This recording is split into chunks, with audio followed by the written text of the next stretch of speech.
Whether we sell conveyors, whether we build conveyors, make conveyors, use or work on conveyors, they have problems.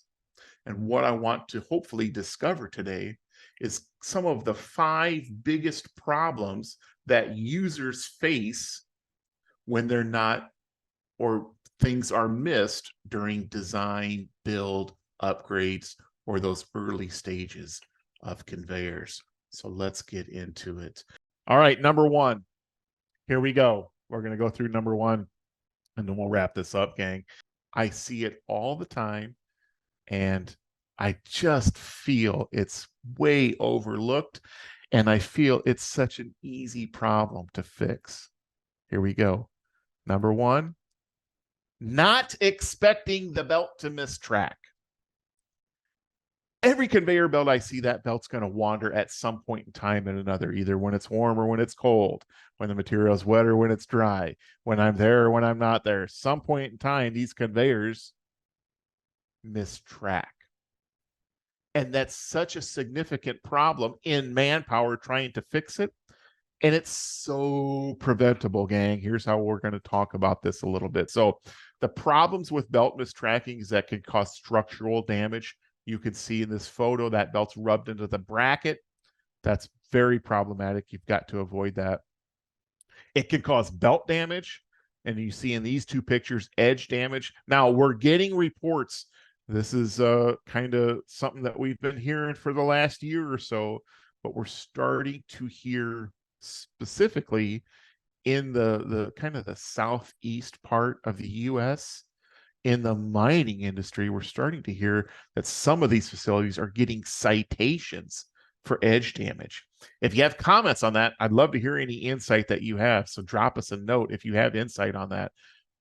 But we are starting to hear some of these facilities are getting citations because of edge damage. So you've got to prevent that belt from mistracking. And then constant adjustments. When you deliver or build or design or upgrade a conveyor belt that doesn't have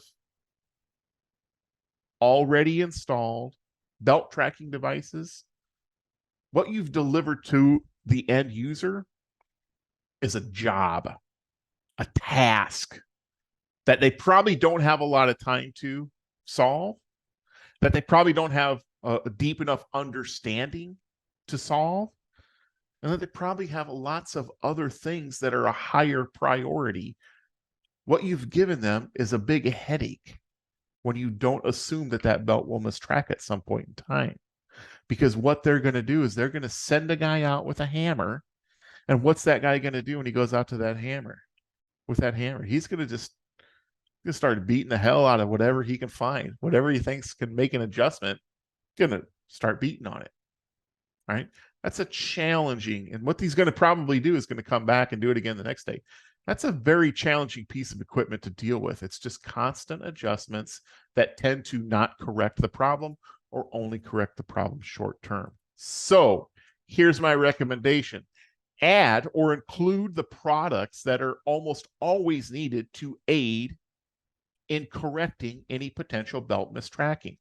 There's what we call passive devices, which would be crowned head pulleys, V rollers. Any simple tracking devices would be considered a passive device. Those help keep the belt centered. But we also want to talk a little bit about what we call dynamic devices. Now, dynamic devices are almost never included on the original design or spec or build of a conveyor belt, and they should be, because they are significant in reducing the belt's likelihood to mistrack. What dynamic devices do is they react precisely and instantly to any wander or any mistracking that conveyor belt might have.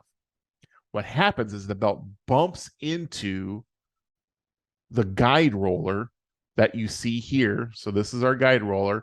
As that belt bumps into that guide roller, through linkage, it makes an adjustment to either a carrying idler or a return idler to make adjustments, constant, precise, instant adjustments to that idler through the linkage, like you see in this diagram. And that's really a critical component that should be considered. All right, let's talk a little bit more about placement of these units, because that's important. So if you're building, designing, or upgrading conveyor and you use one of these units, look very closely at point A, B, and C. So A is right here before the belt enters the tail pulley. B's right here as the belt exits the transfer point. And then finally C right here just before the belt discharges its cargo. Here's why we recommend these belt tracking units be placed at A, B, and C. A, you want that belt loaded. You want that belt tracking properly before it enters the load zone. Now, you could potentially add one here, but chances are, because of our number 5 oversight, you don't have the real estate there. If you had the real estate there, I'd put it there, but probably you don't. So you want to put one right here. So as that belt enters that tail pulley, as long as that tail pulley is square and aligned, that belt's going to continue to track properly as it's loaded.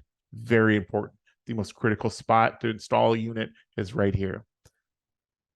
As the belt's being loaded, that can throw it out of alignment a little bit. So you want to realign it after it's loaded. That's why we recommend point B. And then finally, you should consider putting one at point C.